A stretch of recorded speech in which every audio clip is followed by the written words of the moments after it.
Astrology में एक बार फिर से आपका स्वागत है। यह नाड़ी एस्ट्रोलॉजी का पार्ट 18 या 18वां अध्याय है। हमने आपको अभी तक नाड़ी एस्ट्रोलॉजी में ग्रहों के कारकत्व, राशि, भाव और प्रोग्रेशन के साथ युक्ति बता चुके हैं, किंतु इन्हें उपयोग किस तरह से किया जाता है यह हमने आपको अभी तक नहीं बताया है।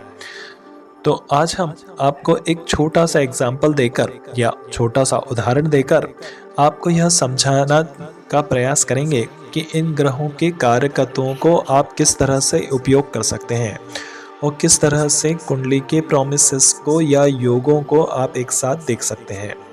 आप जैसा कि जानते हैं कि नाड़ी एस्ट्रोलॉजी में सदैव ही मेष लग्न की ही कुंडली बनती है और यहाँ पर जो कुंडली बनी हुई है वह भी मेष लग्न की ही कुंडली बनी हुई है। यहाँ मंगल मेष राशि में है किंतु वक्री ही है। वहीं सप्तम भाव में शनि तुला राशि के और साथ में बुध विराजमान है। फिर यहाँ पर हम देख रहे हैं कन्या राशि में सूर्य हैं और उनके साथ में शुक्र हैं।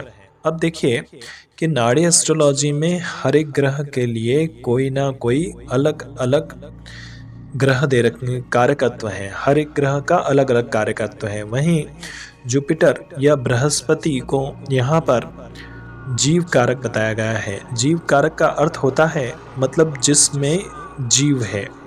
जो जीव है, जीव अर्थात जातक, जो जातक है वह बृहस्पति से देखा जाएगा। हम यह आपको पहले भी बता चुके हैं। अब देखिए यहाँ आप देख रहे हैं कि सूर्य को पिता का कारक बताया गया है। तो आज हम पिता से ही शुरुआत करते हैं। अब आप देख रहे हैं, आप कुंडली को कहीं से भी रीड करने की या पढ़ने की शुरुआत कर सकते हैं। इसमें कहीं भी ऐसा नहीं है कि आपको लगने से ही शुरुआत करनी पड़ेगी। यहाँ पर जो उन्होंने रखा है, जो ऋषियों ने जिस तरह से इसे बनाया है, उन्होंने इस तरह से बनाया है कि आप किसी भी जगह से कुंडली को देखने की शुरुआत कर सकते हैं। आज हम जो कुंडली की शुरुआत कर रहे हैं वह पिता से कर रहे हैं। अब पिता का कारक कौन कहा गया है, तो यहाँ सूर्य कहा गया है। तो आप देख रहे हैं सूर्य जो है वो कन्या राशि में है। अब कन्या राशि जो है वह हरी भरी खेत या फल सब्जियां बताई गई हैं। नाड़ी एस्ट्रोलॉजी में कन्या राशि को हरा भरा खेत बताया गया है।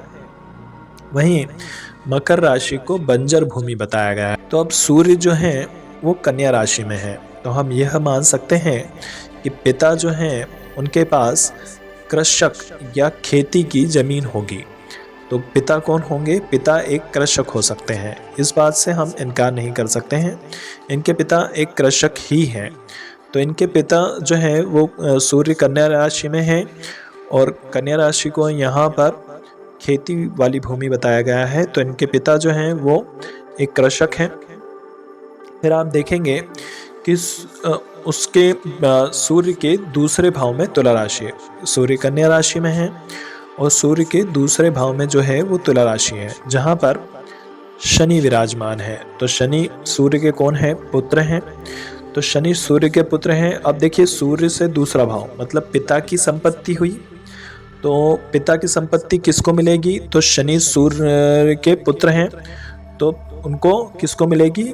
पिता की संपत्ति उनके पुत्रों को अर्थात जातक को मिलेगी।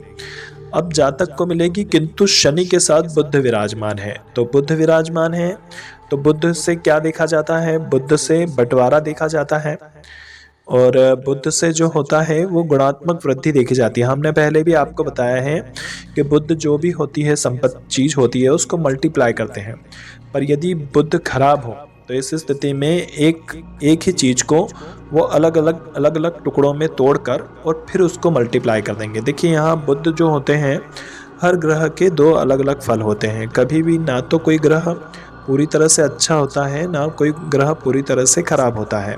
इस बात को हम पहले भी आपको समझा चुके हैं कि जब आपको लड़ना झगड़ना होगा तो वहाँ पर आपको मंगल की ही ज़रूरत पड़ेगी। वहाँ आप गुरु या शुक्र को नहीं डाल सकते हैं।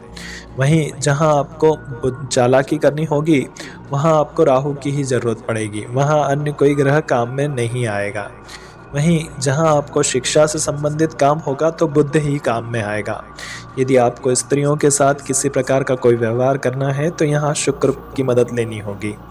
यदि आपको किसी कर्तव्य को में आगे बढ़ना है, आपको बड़प्पन दिखाना है, तो वहाँ गुरु और सूर्य ही चाहिएंगे। वहीं यदि आपको कहीं मेहनत करनी है तो उसके लिए आपको शनि की ही ज़रूरत पड़ेगी। तो ये सारे ही ग्रह कोई भी खराब नहीं होते और ना कोई अच्छे होते हैं। बस ये है कि किस समय जिसकी ज़रूरत होगी वह उस समय उसी ग्रह की आपको ज़रूरत पड़ेगी, ना कि अन्य किसी ग्रह की। तो इस बात को हमेशा याद रखिए कि नाड़ी एस्ट्रोलॉजी में किसी भी ग्रह को खराब नहीं बताया गया है। हालांकि हम विषय से भटक गए हैं। हमने शुरुआत करी थी पिता से। पिता जो के कारक हैं यहाँ पर सूर्य। तो सूर्य जो है वो कन्या राशि में बैठे हैं, तो पिता एक खेतिहर किसान हैं। सूर्य से दूसरे भाव में यदि हम देखें तो पिता की संपत्ति, क्योंकि दूसरा भाव हमारी संपत्ति होती है।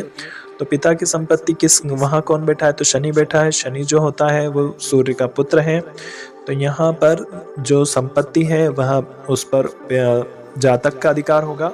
किंतु साथ में बुध बैठे हैं। बुध यहाँ पर बंटवारा करने के लिए, क्योंकि बुध पीड़ित हैं ऑलरेडी, राहु की दृष्टि और शनि की दृष्टि बुध पर पड़ रही है, तो बुध यहाँ पर पीड़ित हो गए।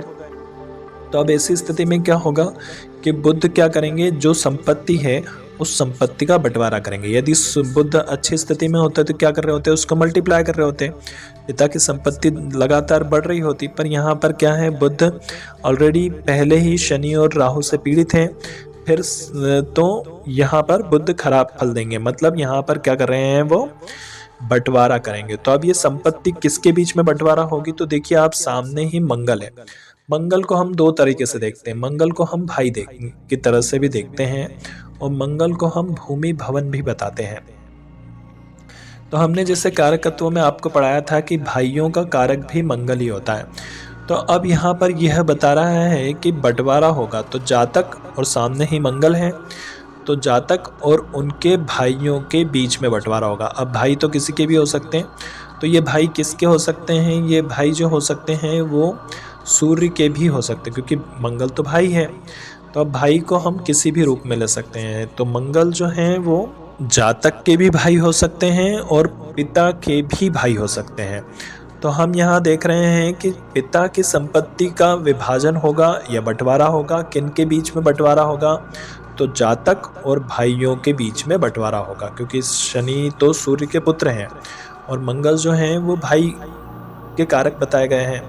तो अब संपत्ति का बंटवारा किन के बीच में होगा, क्योंकि बुध यहाँ पर बंटवारा कर रहा है, तो बंटवारा किन के बीच में होगा, जातक और उस भाइयों के बीच में होगा। ठीक है। अब ये एक बात और याद रखिएगा कि पिता के भाई क्यों कह रहे हैं हम, पिता के भाई क्यों कह रहे हैं। पहला तो मंगल जो कारक होते हैं वह कहीं ना कहीं भाइयों के ही कारक बताए गए हैं नाड़ी एस्ट्रोलॉजी में। हालांकि ये कारक तो बहुत सारी चीज़ों के होते हैं, पर यहाँ पर भाइयों के ही कारक हो रहे हैं, क्योंकि संपत्ति का बंटवारा हो रहा है। तो संपत्ति का बंटवारा किन के बीच में हो रहा है, तो भाइयों के बीच में हो रहा है। अब ये इनमें विवाद क्यों होंगे, क्योंकि देखिए शनि और मंगल में शत्रुता है। आप देख रहे हैं कि मंगल अपनी राशि में विराजमान है और शनि उच्च राशि में विराजमान है। तो यहाँ पर दोनों ही अपनी अपनी जगह पर स्ट्रांग है, किंतु जब इन दोनों का दृष्टि संबंध होगा तो उस भाव को तो नुकसान होना ही है। तो किसको नुकसान हो रहा है, तो पिता की संपत्ति को नुकसान हो रहा है। क्यों, क्योंकि ये पिता से दूसरे भाव में, तो पिता की संपत्ति हुई, पिता की संपत्ति या पिता के परिवार को नुकसान हो रहा है, क्योंकि मंगल और शनि दोनों शत्रुता रखते हैं आपस में। उनकी नैसर्गिक शत्रुता आपको याद रखनी होगी। तो यहाँ पर पिता की संपत्ति का नुकसान होगा। अब पिता की संपत्ति का नुकसान होगा, क्यों नुकसान होगा, क्योंकि देखिए यहाँ पर अगर आप मंगल को देखें तो वो सूर्य से अष्टम में जाकर बैठे। भावत भावन का नियम यहाँ पर भी लागू होता है, अर्थात जो भी ग्रह जिस भी ग्रह से 6, 8, 12 में बैठा है वह हमेशा उसका नुकसान ही करेगा। तो यहाँ पर आप देख रहे हैं कि सूर्य से अष्टम में जाकर बैठे हैं मंगल, मतलब पिता के जो भाई होंगे वो पिता की संपत्ति का नुकसान करेंगे। और क्यों नुकसान करेंगे, क्योंकि एक तो अष्टम में जाकर बैठे हैं और दूसरा वो जहाँ दृष्टि डाल रहे हैं वह पिता की संपत्ति है और वहाँ शनि ऑलरेडी बैठा हुआ है, शनि पहले ही खराब करेगा। तो यहाँ पिता की संपत्ति का बंटवारा होगा और किनके बीच में होगा, जातक के भाइयों और पिता के भाइयों के बीच में बंटवारा होगा। और इस बंटवारे में पिता को क्या मिलेगा, तो आप देखिए कि सूर्य के साथ जो है यहाँ शुक्र बैठे हुए हैं। शुक्र जो है वो बुध के साथ राशि परिवर्तन में है, अर्थात बुध शुक्र की राशि में और शुक्र बुध की राशि में, तो ये दोनों राशि परिवर्तन में। अर्थात अब यहाँ वीनस से हम जो है पैसे को ले लेते हैं कि पैसा होगा, तो वीनस पैसों का कारक है। तो हम यहाँ पर क्या देख रहे हैं कि सूर्य जो है वो छठे भाव में है, मतलब वो कन्या राशि में है, और उसके आगे वीनस है, वीनस या फिर शुक्र है। तो उन्हें क्या मिलेगा, उन्हें पैसा मिलेगा। किससे मिलेगा, तो उनकी संपत्ति उनके दूसरे भाव, क्योंकि इस भाव का स्वामी उनके साथ जो शुक्र के साथ है, इस भाव का स्वामी बुध शुक्र के साथ परिवर्तन योग में है, तो उन्हें क्या मिलेगा, संपत्ति के बदले, परिवर्तन योग में है ना, तो संपत्ति के बदले उन्हें क्या मिलेगा, पैसा मिलेगा। मतलब पिता को जमीन नहीं मिलते हुए उनको पैसा लेकर ही संतोष करना पड़ेगा। तो एक योग तो आपको यहाँ समझ में आ गया होगा। अर्थात जो भी ग्रह किसी ग्रह के पीछे है उससे संबंधित कार्यकत्व पीछे छूट जाएंगे, मतलब वो सारी चीज़ें जातक के पहले हो चुकी हैं, और जो चीज़ें जो हैं जो आगे ग्रह होते हैं उनसे संबंधित कार्यकत्व जातक को बाद में प्राप्त होंगे। हम ये पहले भी आपको बता चुके हैं जब हमने आपको डिग्री और युक्ति समझाई थी कि जिस मान लेते हैं कि शुक्र जो है वो मंगल के आगे है, तो इसका यह अर्थ हुआ कि ऐसे जातक को बड़ी आसानी से उनकी पत्नी प्राप्त हो जाएगी या उनका विवाह बड़ी आसानी से हो जाएगा। इस स्थिति में यदि शुक्र पीछे हो और मंगल आगे हो तो ऐसे व्यक्ति को काफ़ी मेहनत करनी पड़ती है अपना जीवन साथी ढूंढने में।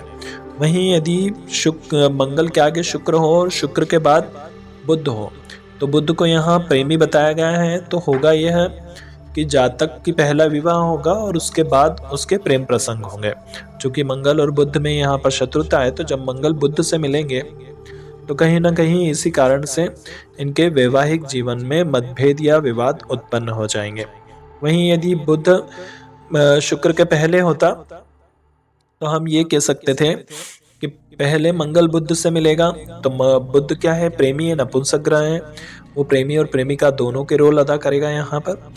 तो हम कह सकते हैं पहले मंगल बुध से मिलेगा, और जब बुध से मिलेगा तो इसका प्रेम प्रसंग होंगे, किंतु मंगल और बुध में शत्रुता है, तो इनके प्रेम प्रसंग होने के बाद इनमें विवाद होंगे और उसके बाद जातक का विवाह होगा। तो इस तरह से जो ग्रह आगे है वो ग्रह बाद में आएगा, और जो ग्रह पीछे हैं वह ग्रह जो है वो निकल चुका है या बीत चुका है, वह समय बीत चुका है।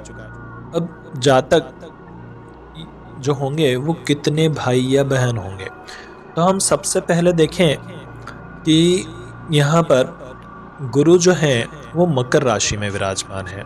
ठीक है, गुरु यहाँ पर मकर राशि में है और गुरु को ही यहाँ जीव कारक कहा गया है, तो हमको गुरु से ही शुरू करना चाहिए। तो हम गुरु को देखते हैं सबसे पहले कि गुरु के पहले चंद्रमा है, तो अर्थात गुरु जो होगा ये दूसरे नंबर का या दूसरी संतान होनी चाहिए, क्योंकि उसके पहले चंद्रमा और केतु विराजमान है, तो अर्थात गुरु से बड़ी एक बहन होगी। हमने आपको बताया था जो ग्रह पीछे हैं वो बीत चुका है और जो ग्रह आगे हैं वो होने वाला है या होगा। तो अभी हम देख रहे हैं कि यहाँ पर गुरु के पीछे जो है वह चंद्रमा है, एक राशि पे पीछे है, एक घर पीछे है गुरु से। तो हम यह कह सकते हैं कि जातक के पहले एक बड़ी बहन अवश्य होगी। फिर हम इसमें थोड़ा और आगे चलें तो यहाँ मंगल है, तो जातक का एक छोटा भाई होगा। फिर हम देख रहे हैं कि राहु है, तो एक भाई और होगा, तो यहाँ कुल 3 भाई हो गए। फिर सूर्य है, तो फिर एक भाई होगा, अर्थात जातक के 3 भाई और होंगे। और उसके बाद वीनस है, तो वीनस यहाँ पर फिर बहन का और पुत्री का कारक बताया गया है। तो हम यह कह सकते हैं कि जातक के बाद 3 पुत्र होंगे और उसके बाद एक पुत्री हुई होगी। उसके बाद हम देखते हैं थोड़ा और आगे बढ़ें तो यहाँ पर पुरुष ग्रह में शनि और विराजमान है। तो हम यहाँ पर यह भी कह सकते हैं कि जातक की एक बड़ी बहन थी जो कि चंद्रमा है, जो गुजर चुकी है। फिर जातक, फिर उसके बाद उसके 3 भाई हुए होंगे, फिर एक बहन हुई होगी और उसके बाद उसका एक भाई और होगा। यहाँ पर मरकरी या जो बुध है वो नपुंसक ग्रह में होता है, तो यहाँ पर कभी भी आप बुध से सीधा सीधा प्रेडिक्ट नहीं कर सकते हैं कि ये पुरुष है कि स्त्री है। तो यहाँ पर ये संतान जो होगी अगली, वो पुरुष भी हो सकती है और स्त्री भी हो सकती है। तो इस तरह से आप कुंडली को किसी भी भाव से, किसी भी स्थान से देखकर आप ये देख सकते हैं कि क्या, कहाँ से कुंडली प्रारंभ हो रही है और क्या प्रॉमिसेस या योग बने हुए हैं। अब जो योग बने होते हैं, आप भले ही किसी भी मेथड या फिर विधि से कुंडली का विश्लेषण करें, किंतु जो योग बने होते हैं उन योगों के बाहर कभी कोई घटना नहीं होती है।